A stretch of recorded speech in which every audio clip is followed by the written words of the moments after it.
Hi everyone, this is Jody Grinwald and welcome to another episode of Today is the Day Changemakers. My guests this week are Luis Cardenas and Rosie Rosenberg, co-artistic directors and co-founders of Hydrant Theater Company. The performing arts is so much more than a stage, and you will hear in this interview how both Luis and Rosie have dedicated their lives to teaching the arts to children. They've created this amazing family at the only AEA professional ensemble theater company serving the youth of the Bronx. Listen in as they share more about their important programming, success stories, and how big their hearts truly are. Hope you enjoy this episode as much as I enjoyed this conversation. Please download, like, subscribe, and share. Hope you have a fabulous week.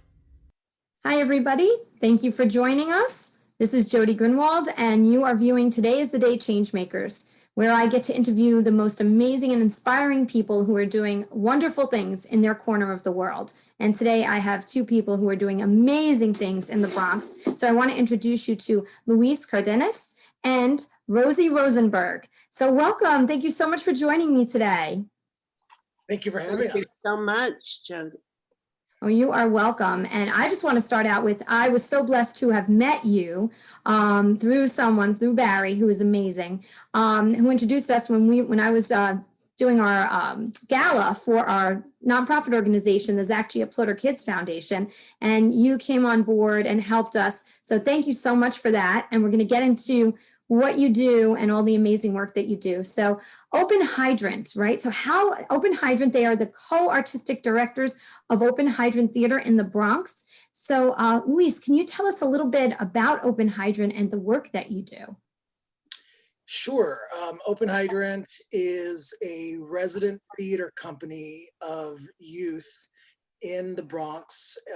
It is really a resource for any young artist who is looking to want to pursue acting as a profession, not just enrichment and not just simply for fun, but really doesn't know where to go to find an agent or where to go to get a manager or what that even means, or what does it mean to have a contract? What does it mean to get paid to do this? So we realized that there was a need for that in our community. And so that's really what Hydrant started to do, was to be able to reach out and be a resource for the community who wanted to pursue professional routes.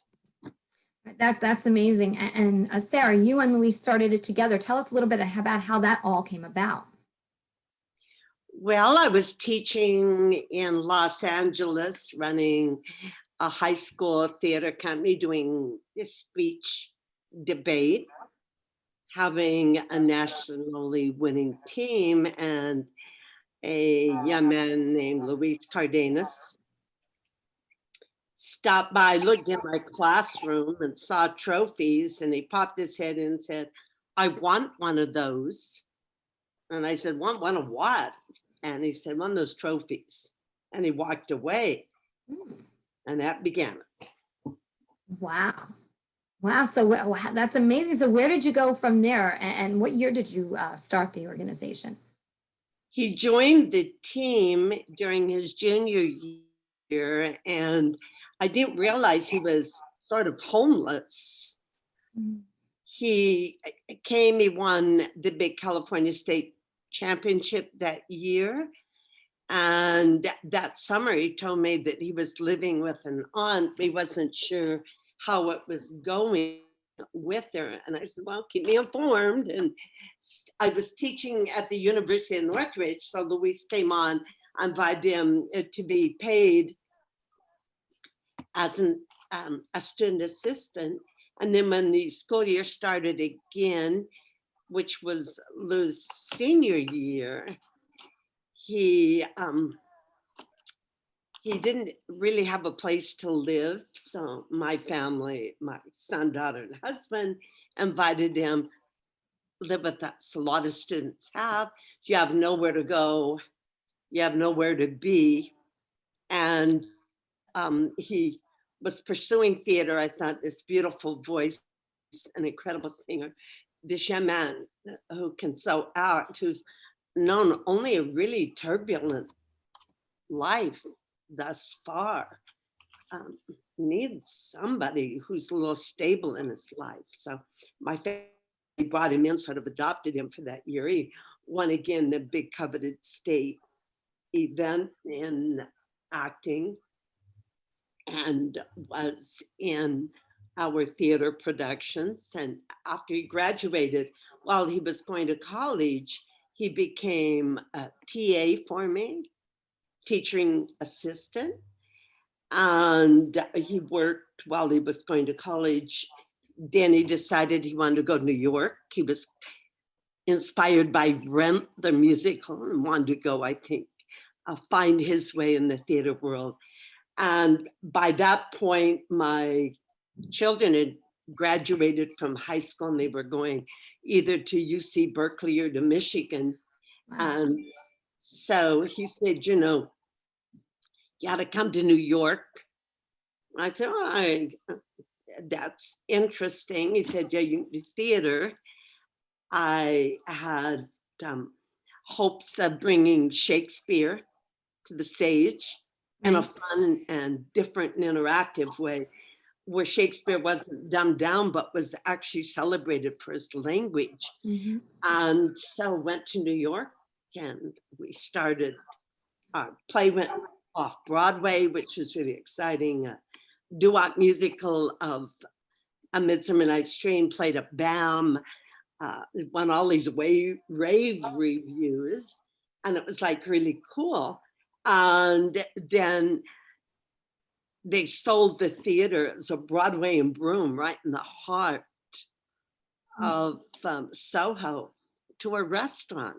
And that was after 5 years. So I went back to Los Angeles to teach a theater program. They were following our school. Lou went back to help. It was a search for an outstanding theater department. These major stars who made their way in life, and Mayor Winningham, for example, who got her start because she won a festival. I wanted to pay it forward. So I taught a theater class and Lou was teaching, and our students won first place that year at the coveted festival. And they said, oh, maybe we should make this into a movie. So it became Shakespeare High. We were 5 years making this film. We came back, and at this point, Luke could take over. I was still in LA, and he discovered this theater since our other had been sold. And Open Hydrant started. So do you want to take it from Yeah, there? there was a shift between social media and not having social media. And so when you would graduate, a child would move on, they were involved in theater at school as an enrichment, but you never saw it as a profession. And so years would go on, and then all of a sudden, you would say goodbye to these students. You would see them if they come visit. There was no, there was no social media. So then all of a sudden, when the change in that happened, and we started becoming very, very influenced by our phones and by the world of media, I realized that we had much more connection to our graduates, to find out that none of them were pursuing it as a profession, even though some of them were just gifted. And Right. so it made us wonder, what was that about? Why did there seem to be, and anyone that was really pursuing this as a profession in the Bronx seemed to want to get out of the Bronx. They wanted to leave the Bronx, So there was some reputation with the Bronx of being a place that you would not be there for creative arts or for theater. And so that just interested us. And we, as in our charter schools, we've been working in charter school movement for 20 years. We want to go into communities that we want to bridge the gap. We want to figure out a way to give opportunity and education. And so we thought, why not, with all of our background in charter schools, use that model as a way to start an entertainment company at first. We didn't know if it was theater, but we knew that we wanted to start something to help and be a resource for our alumni, especially that didn't really have the finances to be able to go and study at a certain level that they needed to be able to be competitive in the business. And so we knew that we were coming back to the Bronx and we wanted to really do something besides enrichment. And so we found a space that was willing to host a company, a theater company.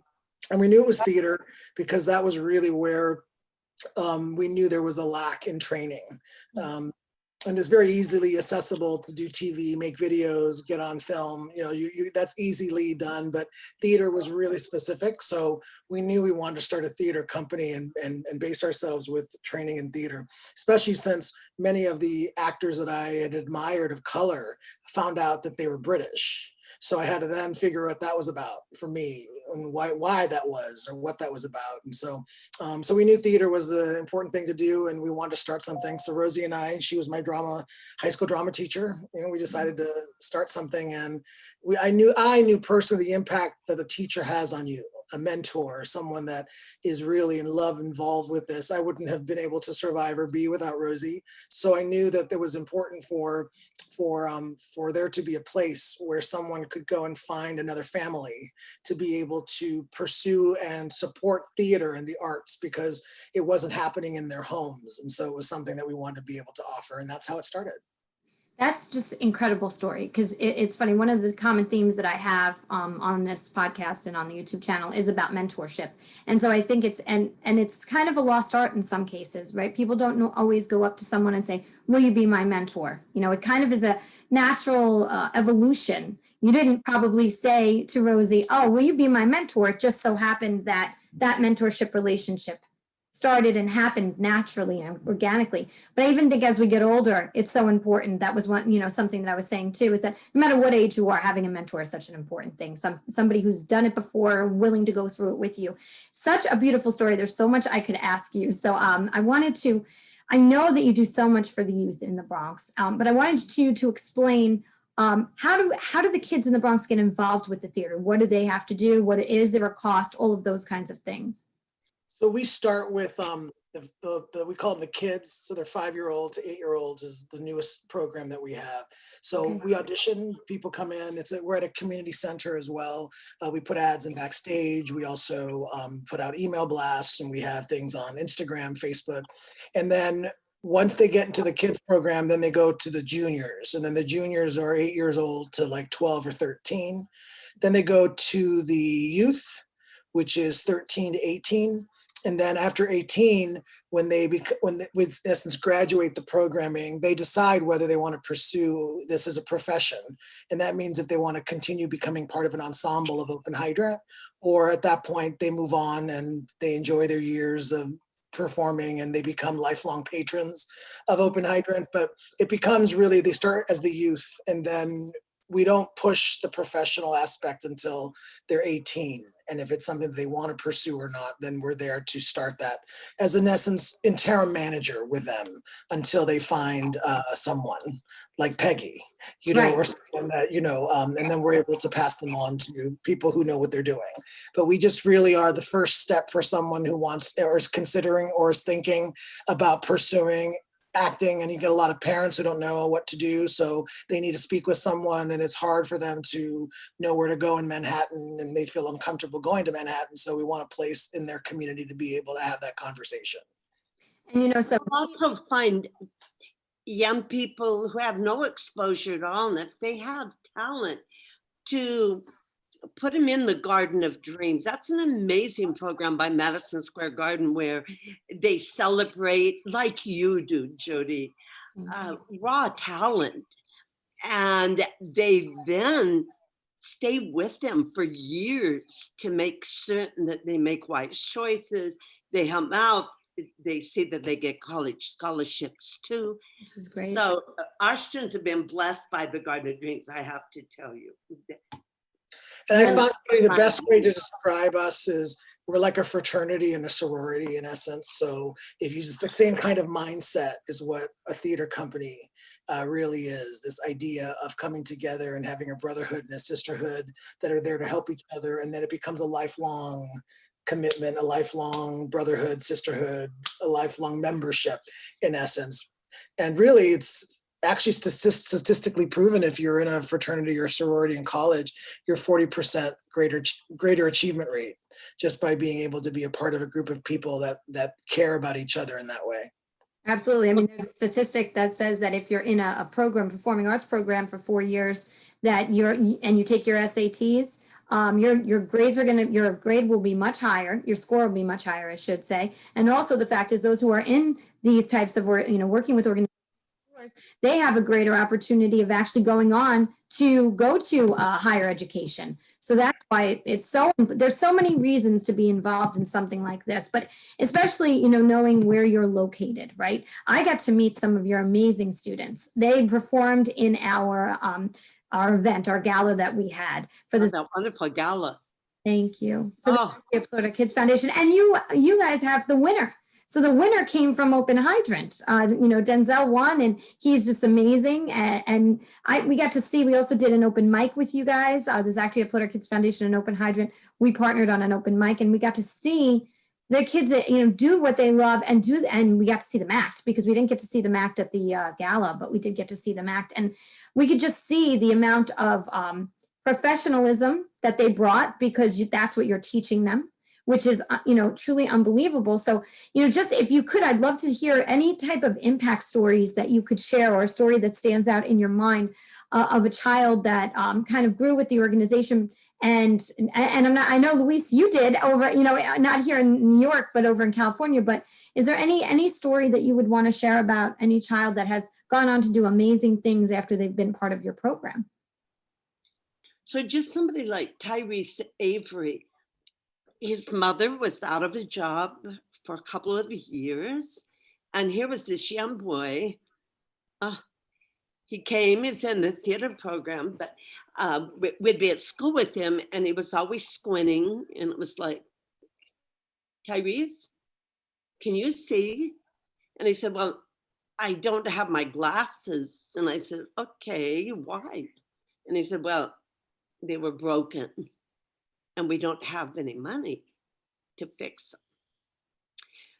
So it's like, oh, that is so easy. Don't even tell me that. So we got him glasses that week, and he just lit up. And we found that he was this incredible singer. And it's like, you need to come into the theater program. We're going to help you out here. And would you like to do speech, debate? And to see that boy who was so innocent, going up against kids at Stuyvesant High School or Big Bronx, or, the top high schools, not only in our city. Stuyvesant ranks, of course, Bronx High School of Science is one of the top in the country. Mm-hmm. See this little boy in a suit that, we could go quick buy him one at J.C. Penney's, because we didn't have a lot of money, but, he carried himself with such pride and such dignity. And to go to Stanford and to win 2 first places and a 3rd place, 3 different events, was like life changing. But we had one, and he's still in our theater guy. I mean, because Tyrese is at NYU. We had a boy who was the first to come to rehearsal and the last to leave at school. The first to show up at Open Hydrant, move sets, work hard. He never broke at a tournament. He did not yet get a lead role in a musical, a play that we were doing. And the Upright Citizens Brigade came to us and they said,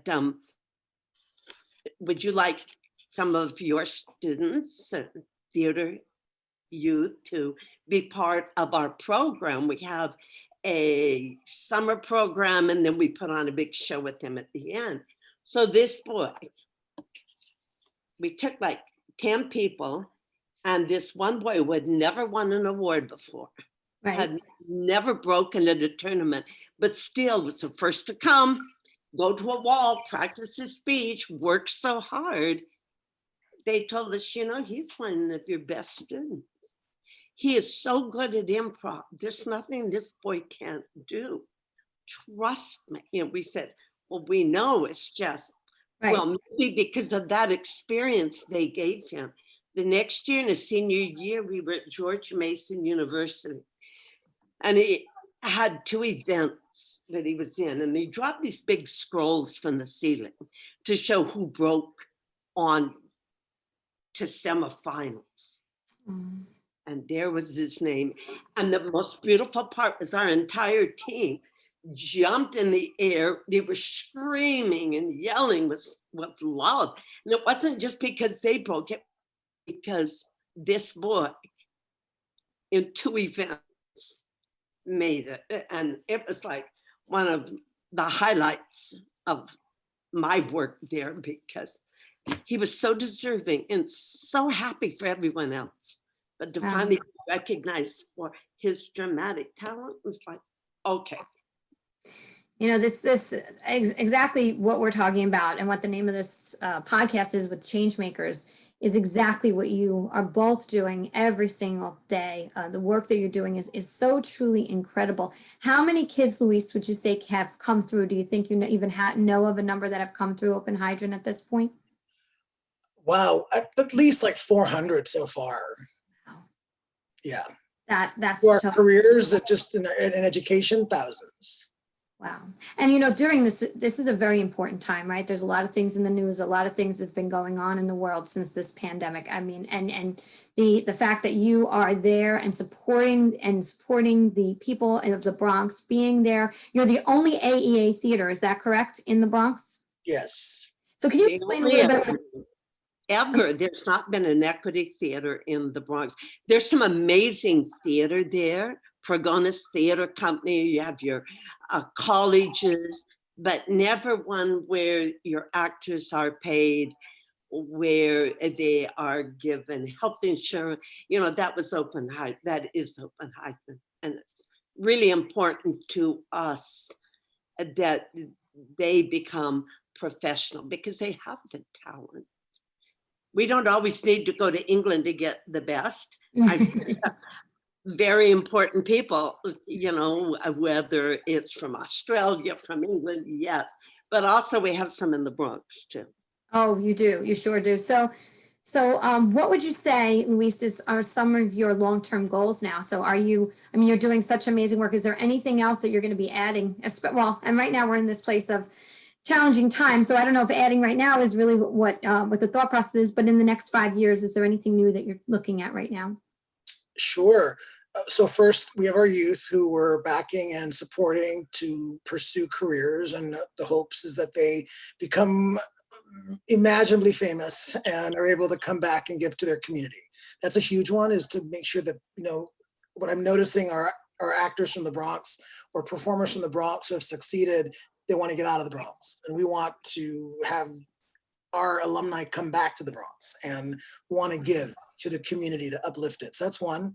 We also are starting a program where we are wanting to go into schools, and in essence, same thing as touring and doing school shows inside and touring across the country, and also doing after school programming as well, and working through schools and after school. So that's our next step, is the tours and after school programming, and getting more kids to come to the Bronx to see a show.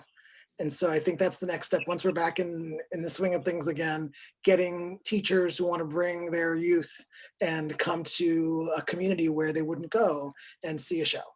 Absolutely. And you talk about, and I love everything about what you do, but I also love the fact of what you're trying to do to bring those back who you have put through the program and they're doing amazing things, and bring them back to where it all began, right? So what types of things do you do to keep those people engaged during when they're off, and then, you know, trying to get them to come back again?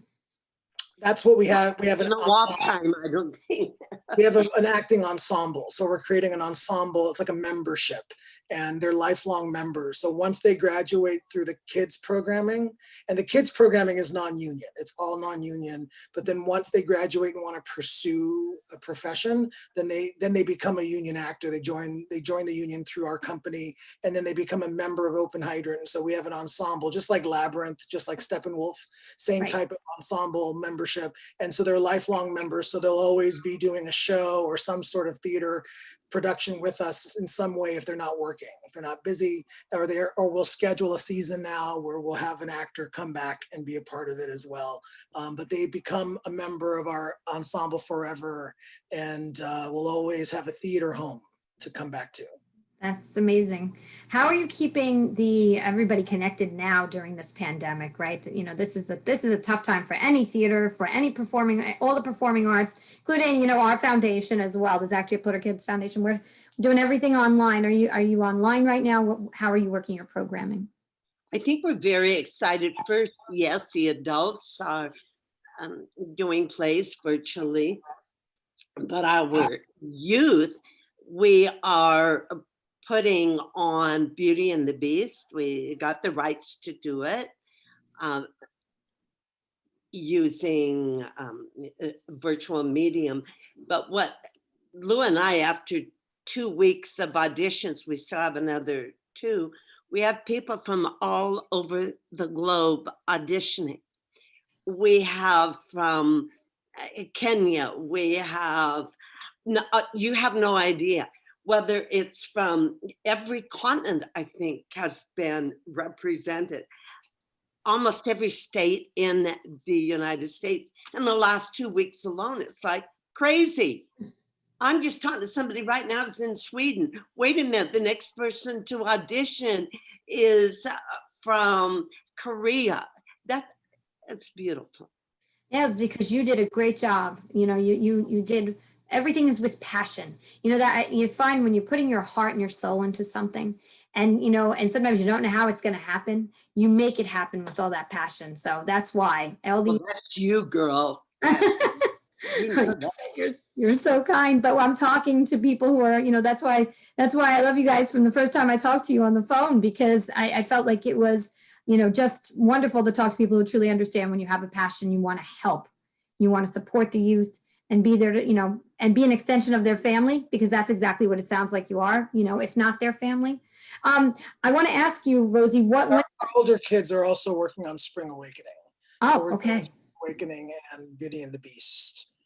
Do you have dates for either one of those, just so we can kind of share that and people can watch? For Beauty and the Beast, it's April 11th, 12th, 13th is when that will be. Spring Awakening is still open. We're still dealing with rights, and there's a lot of shifting going on with the pandemic. What is theater? What's not theater? And what is TV as opposed to multimedia? So there's just a lot of titles that are restricted because they don't know how to release it through a virtual platform. So we're just dealing with those issues right now with that. Yes, and that's a great show, Spring Awakening. So hopefully that'll be all ironed out, and you can share. Well, I'll share an update with the dates through my meeting as well when you have the date. So I want to ask you both one last question. I was hoping you both could take a moment to answer it. Time goes really quick when we chat, and I could spend an hour and a half talking to you about all the things that you are doing. But I ask everybody this question because I think it's so important as we sit and try to inspire others out there to do great things. What would you say if you knew then what you know now? What would that thing be? What did you learn that you almost would love to have been able to tell your younger self? Well, I've been teaching for so long that nothing surprises me anymore. It's like, I've lived through almost everything. I do know the power of love and connection. Had a little boy when I was in Los Angeles. Little boy with a thick Bronx accent. I'm in Los Angeles, here he comes. He wants to audition. He's amazing. For 3 years, he wins every award. He then has to graduate from middle school, and his mother and stepfather have moved. And he begs them, he says anything, please, I'll do anything. I can't leave. He's going to school in Pacoima, a Black neighborhood, which was a brunt of every joke, it seemed, from Johnny Carson on down, but full of wonderful families, just like the Bronx. Don't judge a person on the amount of money that they have. So anyway, the parents gave this boy to me to let him live with me so he could continue going to school with his theater program. When he graduated from high school, he went to New York, and I lost contact with him for a while, couple of years. And then we were going to visit Broadway, and I heard this honking up on the sidewalk. Was this stretch limo coming up, and it was my little student who had become this incredible banker. Picked us up, put us in the limo, and took us off for you can't imagine what he gave to us for that weekend. He suddenly appears again when we're building open Hydrant, Brian Schwartz, and he helps make it happen. This banker who finds ways and means for us to be able to pay bills, to be able to help us become a 501c3 company. And here he is, still so handsome, dressed to the nines in his suit, but with his Bronx accent. And he looks at our students and he says, "I am you." Not that long ago. And I didn't go to college, but I used what I learned in the arts, and I made my way now. And he's really top tier. And you know, it's so inspiring to kids because they can see, that's me. I can be there. I have somebody who cares about me. I have a theater company that will hold me up, and we'll go to the ends of the earth for him. So it's the people like Brian Schwartz who keep us going too. That's beautiful, Rosie. Thank you for sharing that beautiful story. That was amazing. You had me almost in tears, by the way, in the middle of the podcast here. I was like trying to hold back. I don't have any tissues close by, but that when you said "I am you," whoo, that was definitely, you got me there, because that's very true. And that was beautiful. Thank you. Luis, what would be yours, if you knew then what you know now? I would tell myself to educate myself on this fascinating thing I'm learning called fake learning. And I've learned that many of our youth, they learn for the moment. They're not learning for the race, for the whole journey. They sort of cram all the information to pass the test tomorrow, as opposed to actually processing it and what it actually means for you in your life. And so I think I would tell myself to be more aware of that, and to be more open to making sure that the content is processed. Because I see a lot of youth, they get it for the moment, but not for the long run. And so I'd like to be stronger at that, better at that. Try to, test my youth in a better way to make sure that they really do understand the power of this. Because sometimes social media has diluted the idea of work. It's taken away the concept of doing. It's kind of instant, and in the arts, nothing's instant, and so you have to do you got to do the work. And so I've learned that a lot of my youth, when I was younger, I believe they were doing the work, but they really actually weren't, because 25 years later, I now can, with social media, see and learn whether or not the results worked or not. So it's kind of like people say I'm like a fortune teller. It's not that. I just have done it for so long that I know whether or not someone's really going to be able to achieve the highest level or not, because they're really working at it, or they're looking like they're working at it. And I think that's been a big lesson for me. And I tell myself, open your eyes to that.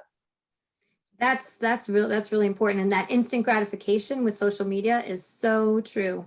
And it's a very difficult way to live. That is for sure. Because it's all about keeping up with the other people and, wanting to live the life of someone else. And everything looks great on social media until really behind the scenes, what's going on in somebody's life, you really don't know. So yeah. And I love the fact that that is something that you can share, because hopefully some youth will be listening to make sure that they give their all when they're doing things like this. Not everything comes easy. We all have to work at it. And then eventually, hopefully, over time, things will come a little bit easier as you become more knowledgeable about what you need to learn in order to get there. And as we meet people like you cannot stop the interview today without hearing how important you are to all of us. You inspire me. When I first taught you, I was in tears, sitting in a car going, oh, I can't. This woman was wonderful. I didn't even know what you looked like, but you just got me. And then to see it did, you're so real. You're so true. What you say, you mean, and you lay it out there for kids. And Jody, you're a beautiful person. It's meeting people like you that keep us going. Oh, well, I have to tell you that that's how I feel about both of you. And that's why I love what I do, because I get to meet people like you who, you know, there's not a lot of, I hate to say it, there are people out there that really care and want to give back. And then there are people that may do it not always for the right reasons. But the ones that you know that do, they put their heart and soul in it, and they'll give the shirt off their back for it. And that is the real and true. And you can just feel it in the way when they speak and how attached they are to the outcome. And that's the other thing. We're attached to the outcome. The three of us and so many other people, we're attached to the outcome for these kids. We're going to do whatever, like we started in performing arts like you guys, but we found somebody who needed glasses, we would be helping them to find glasses. We've helped people find dentists and food and Christmas gifts this Christmas. So that's why I'm so glad that we have, through both of our organizations, hopefully we'll continue to work together. Because when we do, we show the youth that there are kind people out there who really care. And even if we're not blood related, we're still there in the long run. And family doesn't have to be blood related. So. Agreed. So I want to thank you both. Say that again, Rosie. Thank you for the chat today. I loved it. Oh my gosh, and you have to come back. We're gonna have to do updates because I want to hear about the upcoming, once your events get a little closer, we'll come back and you can share with us who your leads are, and maybe we can even do a little clip from the show if you have anything recorded. So that'll be really fun. We'll do that. Yes. Awesome. So I always end with this quote, which is, today is the day you cannot go back to yesterday and you do not yet own tomorrow. So do whatever you have in your mind. Take small steps to get there, because it's only you who can launch yourself into the things and create the things that you want out of your life. So thank you for being leaders and change makers and showing others that they can do this. And I hope to be back with you chatting in a couple of weeks or months so we can give an update. And Rosie, Luis, thank you so much for your heart today. Bye, everybody.